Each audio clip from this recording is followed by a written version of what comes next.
We have some massive stories to get through this evening, my friends, as we are learning about surprise La Liga targets, we are learning about some shocking preseason news, and we discuss the latest transfer updates as well too. So I hope you guys enjoy the efforts, you guys enjoy the video today. But most importantly, if you guys are still contemplating whether to buy this season's new 24-25 home kit, first of all, what are you waiting for? Second of all, be honest, I know you guys are starting to like it a bit more, and I guarantee once we see the team play against Wrexham wearing this new kit, I think it will start to make a lot more sense. If you guys want to get this, don't forget to use my links below in the description and use Nini10 at checkout to get 10% off your final order. So that's all that out of the way, and let's get straight into things. Now, to start with things, we discussed today's official announcement as a new signing has been confirmed, and today we have agreed a deal to sign 19-year-old left back from Atlanta United and Caleb Wiley, who is set to sign a 6-year deal plus a year's option to extend within that deal. Now, he's had a very promising rise in the MLS. In over 2.5 seasons worth of football, he's played around 77 games, he scored 6 goals and generated 7 assists. And I've said this before, I'll say it again, from watching him, I can't help but feel a little bit of a vibe of Alphonso Davies in this game, based on his speed, explosiveness, his ability to take on his man, just the power and the skill behind his game. And you know what, let's see what happens, because for the price of £8.5 million, I guess it's not a bad gamble to take. Now, he won't be joining up with the US preseason tour squads. That won't be happening. He is most likely set to sign for Strasbourg on loan, which is good news for Rosener, having Santos and Wiley to work with.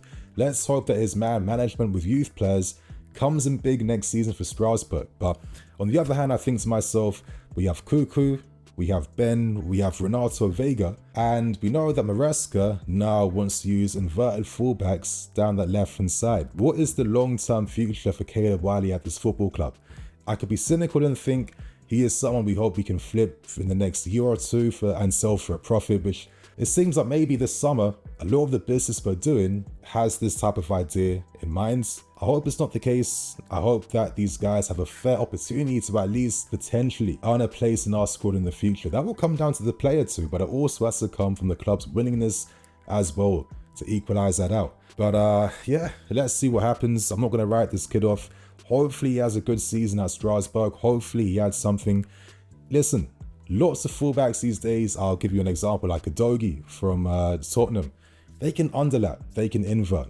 I think it's not that hard for top level players to adapt to coaching principles like this. With Rosener set to introduce more of a possession style system like this, let's see how Wiley is used at Strasbourg next season. Maybe he surprises us. I think based on all the potential we've signed this window, I think that's now around 73 to 75 million spent on this type of talent.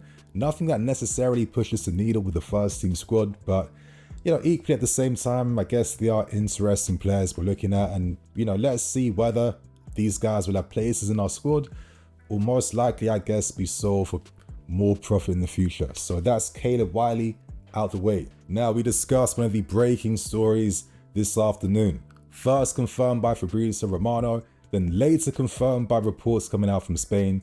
And at the moment, we have made initial approaches for Villarreal's goalkeeper in Filip Jorgensen. Now, we once thought this deal had collapsed or we lost our interest, but as we learned a few days back, it was decided very recently that we are back in the market to sign a goalkeeper that is comfortable playing out with his feet and performs that sweeper keeper role in Maresca's system. We can understand that. Romano reports that talks are on the player's side at the moment, and the club wants to understand the finances. The club wants to see if the player is keen on a move first, and the good news is, I guess, is that Jorgensen, of course, naturally is interested in signing for us, and he will feel I can compete alongside Robert Sanchez and hopefully find myself at one of the biggest clubs in Europe. But to move on though, the news doesn't necessarily mean though that we are set to sign him. Don't forget that, because Romano mentions that this is only initial contact because there are 4 more names under consideration. Now I can imagine that maybe Marcin Bolka and Hermansen of Leicester City will fill up the other 2 options, but the final one it most likely will belong to someone that is not Diogo Costa. So who knows who this fourth candidate could be, but to stay with Filip Jorgensen, it's interesting because he's attracted a lot of interest from clubs across Europe. Inter Milan saw him as an option for Martinez in case that deal fell through. Marseille recently have been negotiating to try and sign him. Now, back in June, Jorgensen signed a contract extension which takes his existing deal to 2029, and in that deal there was a €45 million release clause inserted. Now, Marseille were trying to sign him for around €20 million plus bonuses, but they were still hoping to negotiate under that fee, and essentially Marseille wanted to sign him to replace Pau Lopez, who is set to join Cesc Fabregas at Como. Now that they've wasted so much time, have you got a sniff of things and realize, you know what, there's an opportunity now in the market to make a move? I think so, but there will be consequences behind this because naturally, Villarreal will now decide to increase the valuation based on competition for the goalkeeper's name, and I think that's pretty typical in football. I think we can sign him for under his 45 million release clause. I think he will maybe cost around €30 million if I had to guess right. Now, I'm no goalkeeping expert, so don't ask me if Jorgensen is the one. As we know, we want to sign a number 2 that is more suited to Maresca's needs to compete with that first team spot alongside Robert Sanchez. But from what I know that last season was his first official breakthrough season at Villarreal. In the first half of the season, he had a lot of struggles. It was hard. Naturally, he's making the step up from Villarreal's B team to their first team in a much tougher and stronger division. However, he ended the season in a very strong fashion and really acclimatized really well to life in the highest level. And I think based on those performances, he has attracted the interest of many clubs based on how affordable he is and based on his potential. It's not the first time that our directors have decided to sign the player based on a very small sample size of game time. It would be another massive step up for Jorgensen after only just getting his first taste of life at the highest level last season. But he is a goalkeeper that is comfortable playing out from the back. I don't know how good he is. I think he's adequate and probably better than Petrovic, where he still struggles in that area. He has shown his promise with his shot-stopping abilities and his abilities to, stop certain goals as well. So I will probably make another video discussing goalkeeper options for the market, and I'll do other videos around like wingers and strikers as well too. So make sure you guys stay tuned on BlueLionsTV. But I'd have to ask you guys, how do you feel about this news? Does it excite you? Do you just feel nothing because you're past transfer dopamine now? Like, you just have no reaction to it anymore. And now let's move on to discussing all things preseason news, because we have a lot to unpack here. Number 1, we are now learning that the price to watch our preseason friendlies in the US tour will cost us $4.99 per game. Now, I'm not really surprised by this because obviously with Clearlake's ownership of LA Dodgers, literally everything went up in price for the fans, from merchandise to parking to food to everything. This is a natural consequence and byproduct of all this investment that they pump in to clubs that they run. I think it's a bit mad that is $4.99 per game on top of these ridiculously expensive friendly tickets for the Inter Milan game. And the fact that season ticket holders don't even get access to these games for free at least. So it leaves a sour taste, but again, these are the consequences you embrace when we're all happy and excited for this investment. For myself, this is why maybe I care a bit more about the execution of all the strategy, because if we have to eat the costs up for all of this, I want that confident feeling that at least things will get executed properly. That's how I see it. Anyway, that's that out of the way. Let's now discuss US preseason tour squad news, because we are now learning that players like Tyree George and George Achimpong are set to go to the US preseason tour. That's good. Let's see if they get minutes. They're 2 talented kids, and hopefully this club still cares about giving opportunities to talents from our own academy. Let's see what happens. But learning that Armando Broja is set to join the US preseason tour, which makes a lot of sense considering that Nico Jackson is currently out with a minor injury at the moment. So we have no strikers. So there's a massive opportunity for Broja to try and persuade the club against selling him now if he performs and scores some goals under Maresca. But For the shocking news we learned today, Chalobah has been omitted against his wishes from the US preseason squad. Romano confirms that the club feel like with players like Tosin, with Wesley, with Axel, and all these defenders we have, we're currently stacked in that area and there is no space for him. But we all know what's really happening here. The club are trying to force his sale. Chalobah has remained very adamant that if he leaves us, he needs to go to a club which match his sporting ambitions. He was incredibly unlucky that when Bayern's and Dortmund's and Inter Milan's wanted him, not only would he get priced out at times, but he was also injured at the worst time possible. But when you're linked with players like that, when you know you're a billion level, you're not going to be satisfied with Fulham's and Nottingham Forest. And it seems like the club are satisfied with that because that brings in an instant profit, pure profit for Chalobah's sale. And I think it's kind of incredible that we're treating a player like this who's been at this football club since he was a kid. Like this. Just like an exposable type of asset with no type of humane value at all.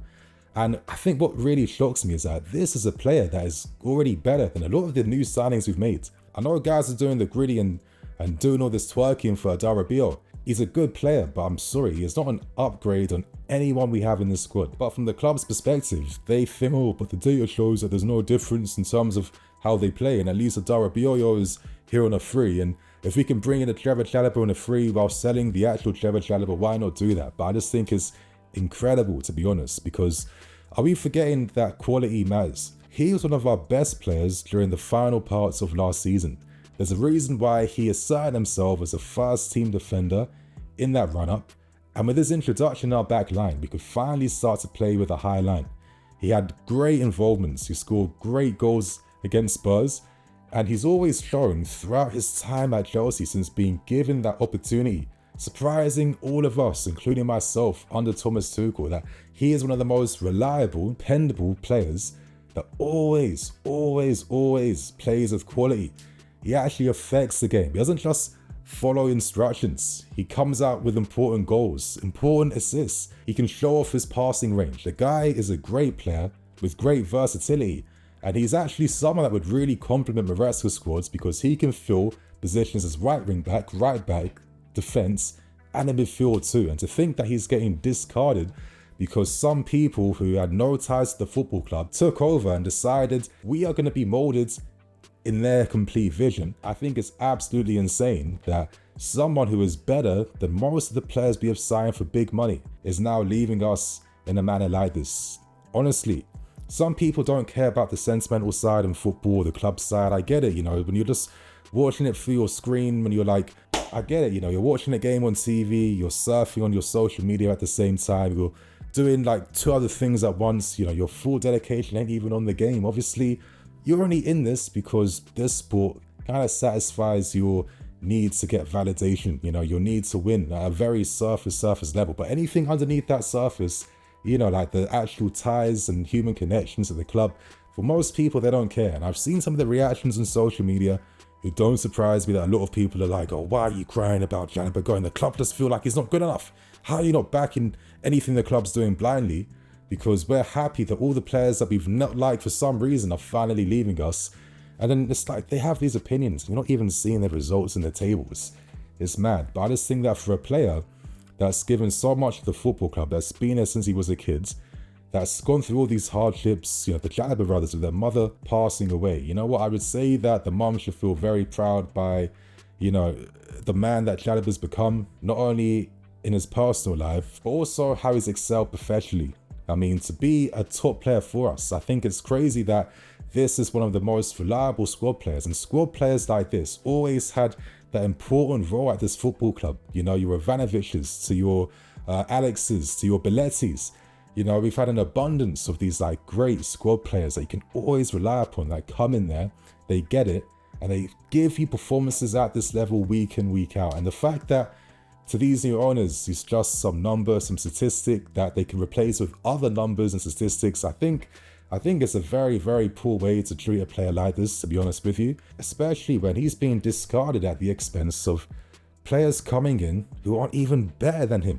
And this is why I keep saying to myself, there was an out-and-out reality where these guys came to our football club. They enhanced the good aspects here. Not every aspect was amazing, but they enhanced what is good.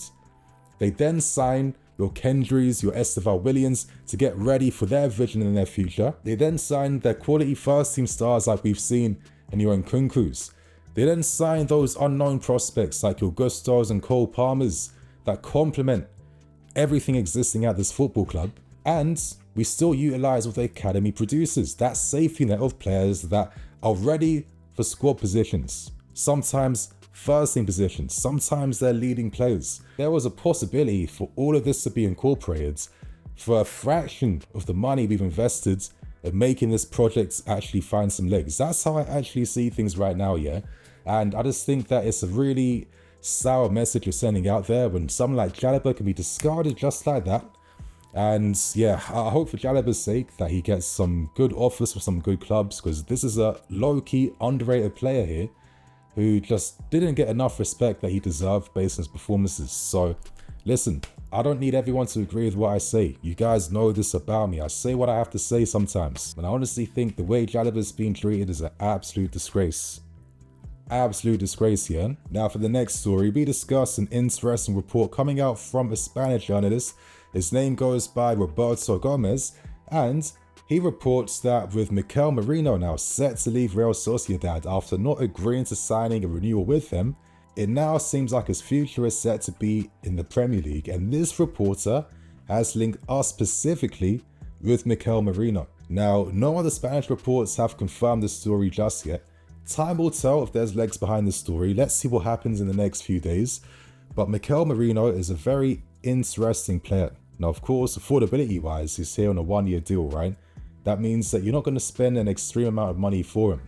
But in terms of his overall profile, he is like one of those like really well-rounded midfield players. He's like 6'2", really tall, incredible aerially. I think we got a glimpse of his aerial game when he scored, in my opinion, one of the best headed goals I've seen in like 5 years when he scored that last-minute winner against Germany. I mean, the way he was able to use his whole body to swivel to connect with that header from a cross that was coming behind him.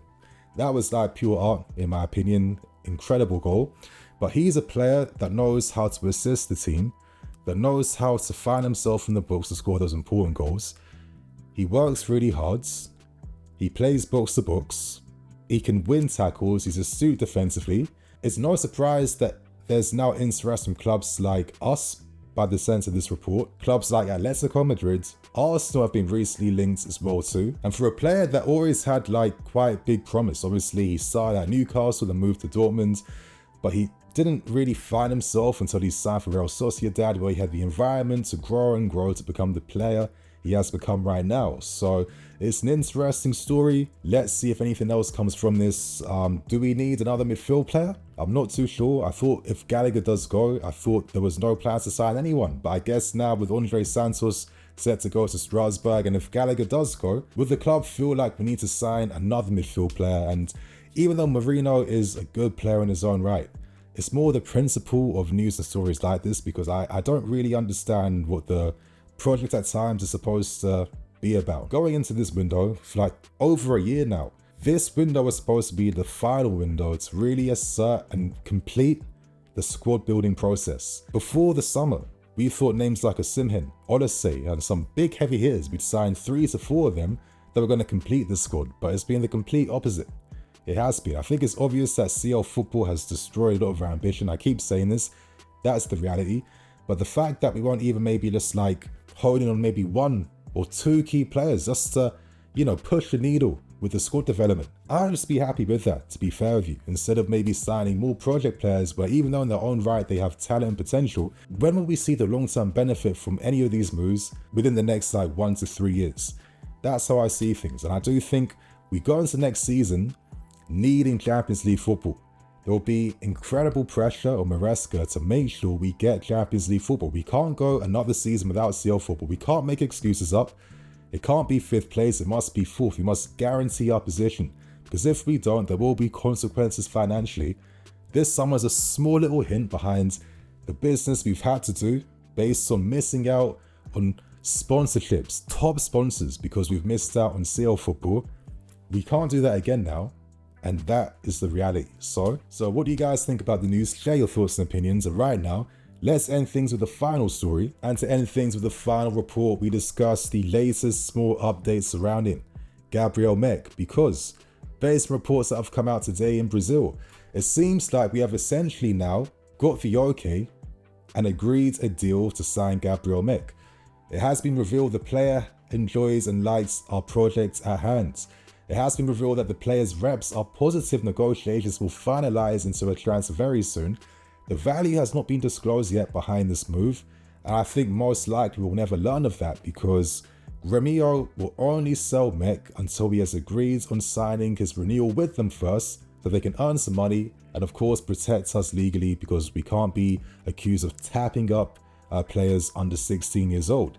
Anyway, when I first covered this story, like I think last week or 2 weeks ago, it was confirmed at that time that we had sent reps to Gremio to of course finalize this move. And a lot of times when we're finalizing moves for talents like this, the clubs ask our reps to watch the player in action. Our reps saw Gremio's under 20 game against Internacional where Mec scored in that game. And the footage you're seeing is of Mec's performance in front of our reps. So listen, when it's meant to be, it's meant to be. The big man upstairs knows how to make them dreams come true sometimes. And it is pretty exciting because I do think Mec is a very unique, interesting talent who's one of the most exciting young talents in Brazil. We know that we are obsessed with cornering the South American market, similar to what we did with Belgium like 10 years ago, and we signed all the best possible players from that region. And I think we're doing something similar across South America, and it is exciting to think about Mec, Kendrick Paz and Esteban Willian one day adorning the same first team, even though we might not see the full benefits of their potential for at least another 4 to 5 years. So it'll be a long time in the making. Hopefully the development goes okay. Let's see how things go on, but we won't expect to see Mec until 2026. So I think over the next 2 years, watching him finally break into Gremio's first team once he gets his contract renewal out the way, I'll be excited to cover what he's doing, how he's progressing, because I think he's really developing really well. I think by the time he's 18, he could be like 6 foot or just a little bit under. He will be physically stronger. And it does seem like Gremio really feel they have a superstar in the making on their hands. So let's see what happens, my friends. And on that note, that is the end for today's video. So share your thoughts and opinions. How do you feel about the preseason news, new signings, and of course the latest around goalkeepers? Let us know below. And on that note, I'm Nini FC. This is BlueLionsTV. See you all soon. Cool.